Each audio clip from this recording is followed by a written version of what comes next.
Hello dear students, welcome to my YouTube channel. Today topic for discussion is longest common subsequence. बेटा longest common subsequence में क्या है? हमें दो text दिए होंगे, टेक्स्ट 1 एंड टेक्स्ट 2। हमने इन दोनों में फाइंड आउट करना है कि कितने नंबर ऑफ करेक्टर जो हैं वो आपस में मैच करते हैं according to the sequence. Sequential form में कितने मैक्सिमम करेक्टर जो हैं वो आपस में मैच करते हैं, उस चीज को बोलते हैं longest common subsequence.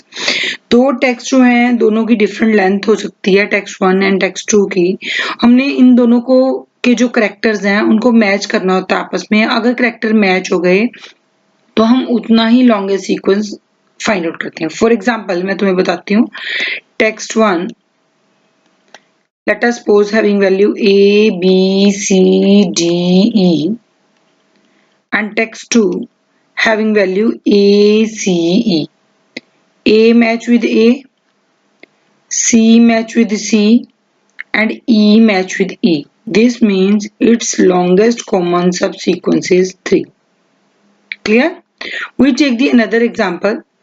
Text 1 having value a b c d e and text 2 having value a, e and c. Let us suppose this a is matched with this a, this e is matched with this e. तो बेटा इस c को इस c के साथ match नहीं करना, क्योंकि हमारा टॉपिक का ही नाम है लॉन्गेस्ट कॉमन सब सीक्वेंस। दिस मीन्स हमने सिक्वेंशियल ऑर्डर में देखना। अगर इस ई के बाद सी होता तो वी कैन मैच, पर ये नहीं है कि ई को ई के साथ मैच करके हम जो प्रीवियस हमारे करेक्टर छूट गए हैं उनमें से चेक करना है कि क्या सी मैच करता है। अब जब सी को चेक करना है that is after the E, not before the E. Clear? तो according to this the longest common subsequence is your that is your 2. Now take one more example. Let us suppose text 1 is equal to a b c d e and text 2 is equal to a e c d. इस a को मैंने इस a के साथ match कर दिया। Clear? Let us suppose अगर मैं इस e को इस e के साथ मैच करती हूँ तो मेरा लॉन्गेस्ट कॉमन सबसीक्वेंस कितना आ रहा है? 2। पर अगर मैं इसको ना लेके मैं दूसरा सीक्वेंस लेती हूँ, ई को मैं स्किप करके अगर मैं ये सीक्वेंस लेती हूँ सी एंड डी एंड एक कौन सा आ रहा था मेरा ए, तो इन तीनों के साथ लेती हूँ तो मेरा लॉन्गेस्ट कॉमन सब सीक्वेंस कितना आ रहा है? 3। तो दिस मीन्स कि according to text 1 and text 2 जो मेरा लॉन्गेस्ट कॉमन सीक्वेंस है वो कितना है? 3 है, 2 नहीं है। हमने क्योंकि लार्जेस्ट वैल्यू लेनी होती है। क्लियर? तो सम टाइम हमें कुछ कैरेक्टर्स स्किप भी करने पड़ते हैं ताकि हमारा लॉन्गेस्ट जो सीक्वेंस है वो फाइंड आउट किया जा सके। Clear? Hope students you understand the procedure how to match the character. अब इसके लिए जो स्टेप्स यूज होते हैं वो स्टेप्स क्या हैं? फर्स्ट स्टेप हम क्या चेक करते हैं, दो केसेस हो सकते हैं बेटा। जब हम एक ए बी सी डी ई को लेट अस सपोज हम मैच करते हैं विद द ए सी ई, तो दो ही सीक्वेंस हो सकते हैं, either it is match with the character और it is not match with the character. दो ही केस हो सकते हैं। तो क्या लिख रहे हैं? There can be two cases, the last character कौन से दो केसेस हो सकते हैं? आइदर मैच और the last character do not match. Clear? Either it is match or it is not match. अगर ये मैच होता है तो क्या करना है, अगर ये मैच नहीं होता तो क्या करना है? इफ लास्ट करेक्टर मैच, अगर हमारा लास्ट करेक्टर मैच हो जाता है तो increment the length of the length of least common subsequence by 1 and process least common subsequence 1 का m-1 and जो दूसरा उसका n-1. Clear? Now for the step 3,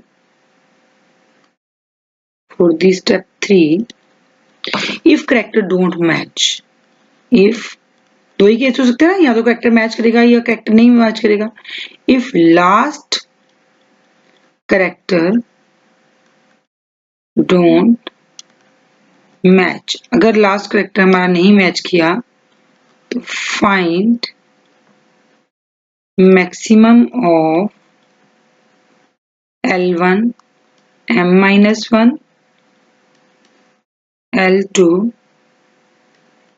n या L1 m L2 n-1. What is the meaning of these statements? Just wait, I will give an example, then after that solve all these parts. Clear? अच्छा, जैसे हमने अभी लिया ना, वही same example ले लेते हैं कि हम मैच किसको कर रहे हैं. हम एग्जांपल ले लेते हैं. We take an example like for example, हम कौन सी एग्जांपल ले रहे हैं, हम मैच कर रहे हैं text 1 having value a b c d e and text 2 having value a c. Let us take this example. Clear? According to this example, राजे, हमने सबसे पहले क्या बनाना है, एक टेबुलर फॉर्म क्रिएट करनी है लाइक का मैट्रिक्स. हमने एक टेबल क्रिएट करना है, कितने बाय कितने का करना है, it depends upon the text value. Clear?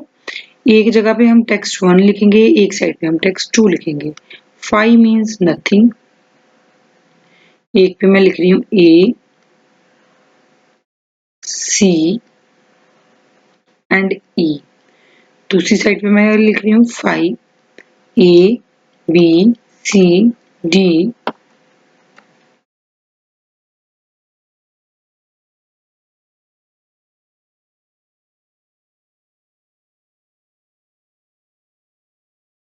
And E.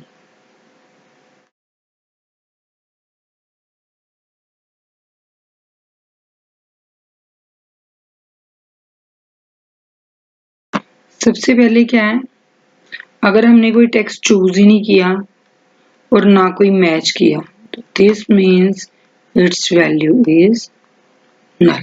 Clear? ना कोई टेक्स्ट हमने टेक्स्ट 1 से देखा, ना कोई टेक्स्ट 2 से देखा, तो इसकी वैल्यू क्या आ जाएगी, नल. अब आफ्टर दैट हम लोग करेक्टर 1 by 1 मैच करना शुरू करेंगे. नाउ चेक रजे, A is A match with A. Yes, अगर ए मैच करता है तो हमने क्या बोला था, लीस्ट कॉमन सबसीक्वेंस पहले 0 था, उसकी वैल्यू इंक्रीमेंट कर दी 1. क्लियर? और साथ के साथ ही सेल के आगे मूव कर गए next. Clear? Now we come to the which C. C पे आगे हमने सी को देखा. अब ये सारे ए वाले पूरे कवर हो गए ना, ए वाले सारे के सारे सेम रह गए. क्लियर? अब नेक्स्ट कैरेक्टर पे जब आएंगे तो ए तो मैच करेगा ही नहीं, ए वाला इस साइड भी क्या आएगा, 1. Clear? Now we have to check for the B. Check B with C. क्या बी मैच कर रहा है सी के साथ? नहीं मैच कर रहा. नहीं मैच कर रहा तो write it as it is 1. Clear? Now check C. C match कर रहा है सी के साथ? यस, सी मैच कर रहा है. Now increment the value of C. अगर हम इंक्रीमेंट कर रहे हैं राजे तो ये तो सेम ही रहेगा क्योंकि सी का सेल खत्म हो गया, इस साइड भी सी का सेल खत्म हो गया, तो ये भी वैल्यू करेगी C. Clear? Now check for the D. D को चेक कर रहे हैं, is D match with the E? No, तो character will be same. Is E match with the E? Yes, match, then increment the value of this. Therefore it's की length कितनी आ गई हमारे पास, length of least common subsequence is equal to 3.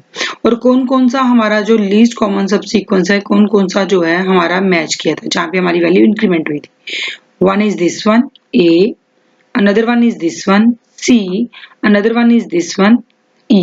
तो this means जो हमारा string आया, सब स्ट्रिंग जो हमारा मैच किया है वो हमारा कौन कौन दिस मीन्स कि जो हमारा सबस्ट्रिंग मैच किया है वो कौन कौन सा ए सी ई हमारा सबस्ट्रिंग क्या किया है मैच किया है और having length 3 this is all about the least common subsequence क्या किया है इसमें हमने मैं फिर से एक बार बता रही हूँ टेक्स्ट 1 को हम टेक्स्ट 2 के साथ मैच करते हैं मैंने तुम्हें 3 एग्जांपल बताई है फर्स्ट एग्जांपल कि कैसे मैच करके सीक्वेंस ये आ गया सेकंड एग्जांपल जिसमें ये बताया कि सीक्वेंशियल ऑर्डर में करना है एक बार जैसे ए को ए के साथ मैच कर दिया ई को ई के साथ कर दिया then C in between match नहीं करना थर्ड एग्जांपल बताइए कि सीक्वेंस तो दो मैच कर रहे हैं एक sequence A with A and एक ई विद ई जिसमें लीस्ट कॉमन सब सीक्वेंस 2 आ रहा था अगर हम ई को स्किप कर देते हैं तो दूसरा कौन सा आ रहा है ए सी डी तो लीस्ट कॉमन सीक्वेंस 3 आ रहा है तो हमने मैक्सिमम लेना था क्योंकि that is the longest common subsequence that is the longest common sequence तो हमने लॉन्गेस्ट वैल्यू जो है उसको क्या कर लिया पिक कर लिया